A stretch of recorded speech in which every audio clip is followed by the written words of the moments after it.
राम राम दोस्तों, मैं पंडित गणेश कौशिक अपने यूट्यूब चैनल पर आप सबका स्वागत करता हूं। दोस्तों, आज पढ़ेंगे जो खेती का जो शेष बच गया था भाग दो उसका। उसमें हमने ये चर्चा नहीं की थी कि फसल में कौन सी फसल होगी, पेड़ पौधे किस प्रकार के होंगे। तो हम आज वो चर्चा करते हैं।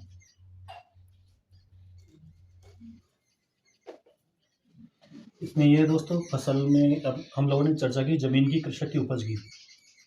जमीन की चर्चा की थी कि जमीन यानी जो लग्न के ऊपर जो शुभ ग्रहों की दृष्टि होगी या मित्र ग्रहों की दृष्टि होगी तो ज़मीन से हमें लाभ होगा।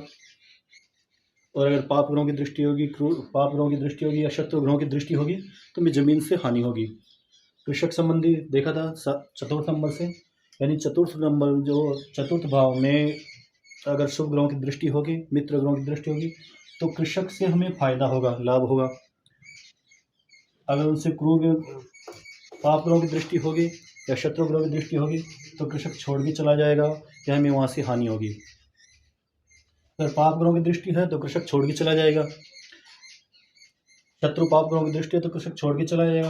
और अगर अन्य शत्रु ग्रहों की दृष्टि है जो पाप ग्रह नहीं है, शुभ ग्रह, तो उनसे कृषक छोड़ के तो नहीं जाएगा लेकिन हमें कृषक संबंधी हानि होगी। ऊपर से सप्तम भाव के अगर मित्र ग्रहों की दृष्टि है तो उपज अच्छी होगी या उपज से फायदा होगा। और अगर शत्रु ग्रहों की दृष्टि है तो उपज से हानि होगी, यानी हमारी लागत ज़्यादा आ जाएगी, हमारे उपज से ज़्यादा लागत आ जाएगी। ठीक है, अब देखना है फसल इन दसम भाव में जो ग्रह हैं, दसम भाव में जो राशि है उसकी अगर शत्रु ग्रहों की पाप ग्रहों की दृष्टि,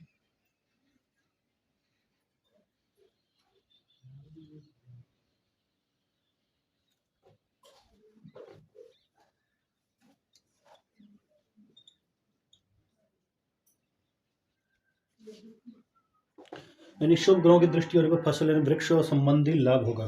ठीक है, पाप ग्रह या शत्रु ग्रहों से अगर इसका संबंध होगा तो इससे संबंधित हानि होगी। ये तो हो गई हमारी सामान्य बात। हम इससे विशेष क्या है, विशेष ये है कि फसल किस प्रकार की होगी, फसल किस चीज़ की होगी, किस प्रकार की होगी, इसमें जो वृक्ष होंगे वो किस प्रकार के होंगे, ये महत्वपूर्ण। एक बार इसके स्क्रीनशॉट ले लीजिए, आगे चलते हैं।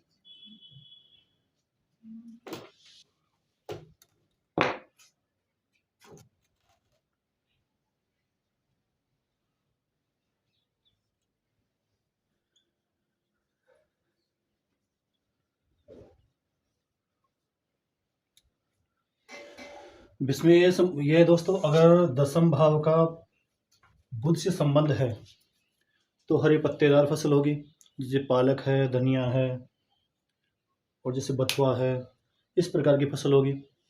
और अगर गुरु से संबंध है तो फलदार वृक्ष होंगे, जैसे फलों के वृक्ष है, जैसे नींबू है, आम है, आंवला है, इस प्रकार की, यानी कोई भी फसल फलदार मान लीजिए। और अगर यहाँ शुक्र से संबंध है तो पुष्पों के वृक्ष होंगे, यानी पुष्पों की फसल होगी। ठीक है, ये हो गया मैन। इसके अलावा अनाज में भी लेंगे, इसमें स्क्रीनशॉट ले लीजिए। अनाज कौन सा होना चाहिए,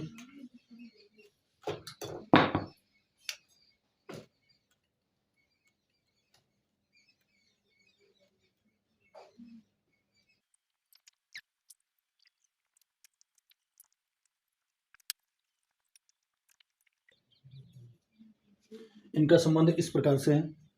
इसमें जैसे